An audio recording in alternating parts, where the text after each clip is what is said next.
Hello guys, this is Aishwarya and I welcome you to my YouTube channel. Here I am at Mumbai's Airport Terminal 2 and I'm going to my favorite international layover which I will let you know in few minutes. Airport आते ही हमें phone switch off करना होता है. So here we are after landing to our favorite destination and this is my pyara set of crew along with the cockpit crew. And here we are. Welcome to Phuket. Woohoo! This is my favorite destination and this is my second visit to Phuket. और मैंने already plan कर लिया है कि मैं मेरे favourite destination पे जो कि मेरा एक ड्रीम डेस्टिनेशन है वहाँ पे जाऊँगी which is cafe Phuket point. तो फुकेट एयरपोर्ट के बाहर आते ही हमारे लिए कैब अरेंज हो गई थी जो कि होटल से ही आई थी और हमने गाड़ी में ही सारी प्लानिंग कर ली कि हमें पूरे 21 आवर्स के लेओवर में कहाँ कहाँ विज़िट करना है, कहाँ जाना है, कैसे एंजॉय करना है, कितना रेस्ट करना है. This is the life of a cabin crew. हमें 4-5 दिन का हॉलीडे लेने की कोई ज़रूरत नहीं पड़ती. हम 21 आवर्स के लेओवर में या फिर एक दिन में ही हम एक प्लेस को इतना एक्सप्लोर कर लेते हैं कि बस मज़ा आ जाता है. हमें 3-4 दिन का वेकेशन लेने की कोई ज़रूरत ही नहीं पड़ती. यहाँ की स्ट्रीट की भी कुछ अलग ही बात है. इतने क्लीन, ब्यूटीफुल और स्मूथ रोड्स है. सर ने देखो स्पीड क्या लगा रखी है, फिर भी ऐसा लग ही नहीं रहा है कि हम लोग एकदम स्पीड में चल रहे हैं क्योंकि बहुत स्मूथली जर्नी हो रही है. And let me tell you one thing guys, Phuket is generally safe for solo travellers. In fact, many solo travelers visit Phuket every year and have a wonderful time exploring the beautiful island. और लगभग 45 to 50 minutes travel करने के बाद हम finally पहुँचे हमारे hotel में. Lobby में आते ही हमने देखा इतना प्यारा सा क्रिसमस डेकोरेशन किया है हर जगह पे और हमारा स्वागत हुआ वेलकम ड्रिंक से. वेलकम ड्रिंक पी के चेक इन फॉर्मेलिटीज़ करने के बाद हम पहुँचे अपने रूम में. फ्रेश होके हम थोड़ा रेस्ट कर ही रहे थे कि हमने एक लाउड म्यूज़िक सुना. हमें लगा कोई पार्टी चल रही होगी नीचे, तो फिर मैंने बालकनी में जाके देखा तो ये स्विमिंग पूल पार्टी हो रही है यहाँ पे. तो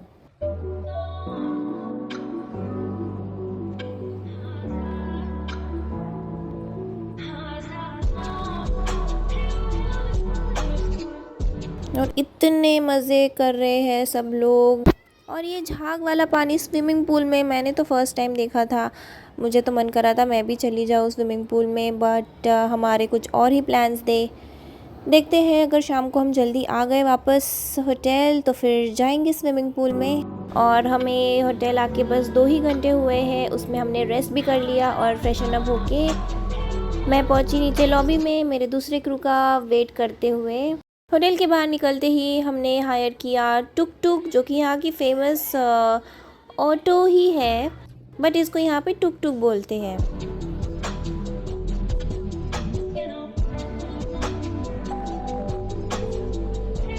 इसमें बैठने का एक अलग ही मज़ा है. इसमें डीजे बजता है और फुल ओपन है तो अलग ही एक्सपीरियंस है. आप जब भी थाईलैंड या फुकेट आए तो इसमें ज़रूर बैठिएगा, ठीक है.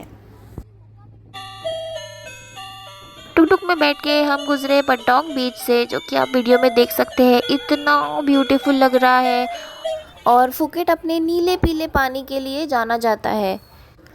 लास्ट टाइम मैं जब भी फुकेट आई थी तभी मैंने ये बीच एक्सप्लोर किया था. ये बीच पे मैंने इतने सारे वीडियोस लिए थे, आप देख सकते हैं. मैं उसका लिंक इस वीडियो के डिस्क्रिप्शन में डाल दूँगी.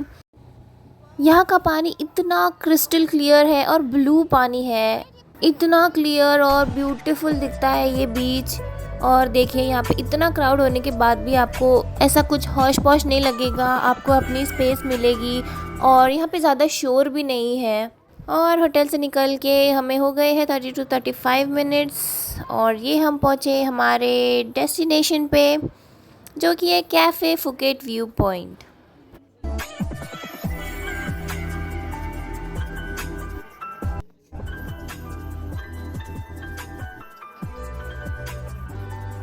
वैसे तो इस कैफ़े में आने का कोई एंट्री फ़ीस या एंट्री चार्जेस नहीं है, बट यहाँ पे आपको एक बेवरेज और एक फूड ऑर्डर करना पड़ता है पर पर्सन। तो हमने हमारे बेवरेजेस ऑर्डर कर लिए और खाने के लिए हमने सिर्फ लिए फ़्राइज़, बिकॉज़ और कोई ऑप्शन अच्छे नहीं लग रहे थे। तो वो आपके चॉइस पे डिपेंड करता है। बिलीव मी दोस्तों, ये प्लेस पे आते ही I was amazed with this beautiful view. खाना पीना तो बस रह ही गया बाजू में। हमने बस इतने फ़ोटोज़ खींचे कि हमारी कोल्ड कॉफ़ी इतनी धूप की वजह से पूरी फ्लैट हो गई थी। बट स्टिल हमने एंजॉय किया प्यारा सा व्यू, और बेवरेज एंजॉय करने के बाद हमने फिर से खींचे बहुत सारे फ़ोटोज़। सनसेट होने तक हम बस फ़ोटोज़ ही खींच रहे थे और हमने बहुत सारी मस्ती भी की, क्योंकि यार इतने हेक्टिक फ़्लाइट से आने के बाद क्रू के साथ अगर मस्ती ना करो तो फिर क्या ही लेओवर किया। सनसेट के बाद हम निकल गए कैफ़े फुकेट पॉइंट से, और हमें कोई भी टुक टुक नहीं मिल रही थी, तो हमने सोचा हम वॉक ही कर लेते हैं। तो वॉक करते करते हम पहुंच गए बांग्ला स्ट्रीट तक। पर बीच में आप देख सकते हैं हमें एक स्ट्रीट दिखी, जिसको अगर मुंबई की लैंग्वेज में अगर बोलूँ तो खाऊ गली बोल सकते हैं। हमें तो यहाँ से कुछ खाना नहीं था, हम चलते गए बस। और थोड़ी दूर चलते ही हमारे पैर इतने दुख गए थे, बिकॉज़ ऑलमोस्ट 6 to 7 किलोमीटर्स हमने वॉक कर चुके हैं। तो फिर हमने सोचा थोड़ा बैठ जाते हैं। बैठने के लिए हम थोड़ा बीच साइड गए और वहाँ देखा हमने एक झूला, और बस वहाँ पे ही 50 to 20 मिनट्स वहाँ पे ही हम लोगों ने टाइम पास किया।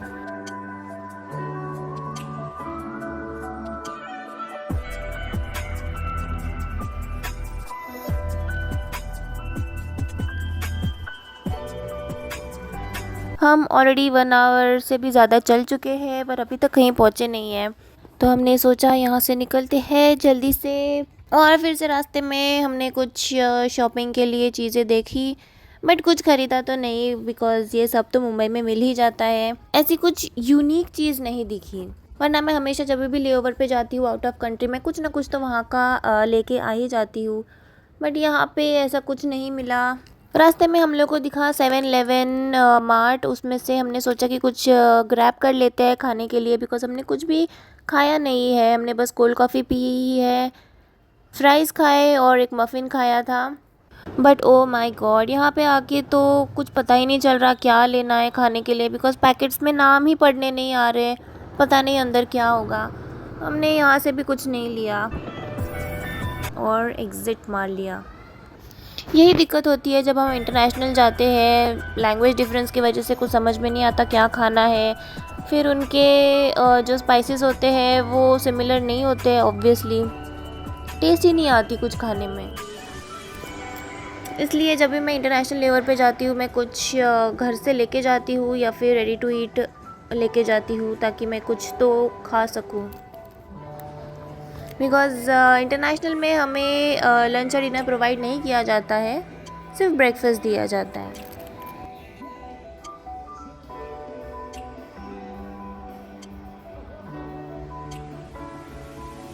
So we finally reached Bangla Street. It is such a contrast between night and day at this location. During the days, the road is open and so are the bars. You can wander along and check out all the market stalls. At night, it definitely comes alive. The road also offers such pamphlets offering ping pong shows and cheap drinks practically every step you take. Just politely say no or shake your head and keep moving. They are never overbearing and will then leave you alone. Have an open mind and enjoy the experience and take in all the sights. You can also have a bit of fun and have your photos taken with the famous lady boys of Thailand. But yes, you have to give them 100 Thai baht as donation. Even if you don't want to drink or party in one of the hundreds of restaurants, take a stroll down Bangla Street just to experience the atmosphere. I'll give you one tip. It is very crowded at the night, so be aware of your valuables, wallets, etc. I'm not saying it is unsafe, but like other major tourist attraction areas that are crowded, there are always the opportunist, thieves, pickpockets. So yes, Be aware.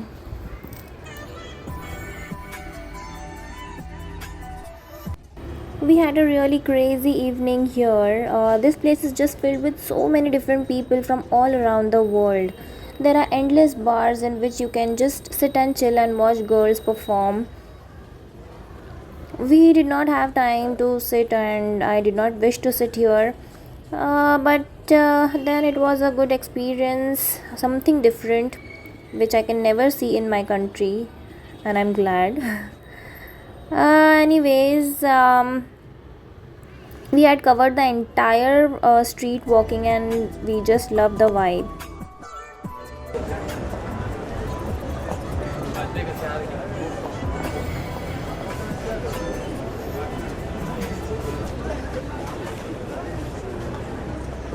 And as we walked out of the Bangla street, our stomachs were growling out of hunger. We were so hungry. We could find a banana crepe vendor, and I have never tried it. I thought of giving it a try. Look how he is making it. It is so simple to make and tastes yum.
Finally रात के 10:30 बजे हम लोग वापस hotel आ गए हैं.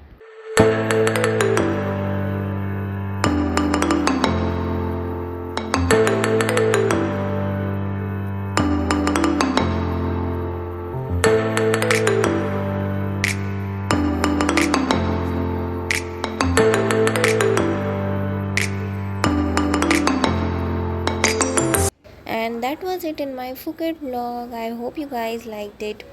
If you have not subscribed to my channel, please do like, share and subscribe for more such travel vlogs. Thank you. Bye bye. See you in my next video.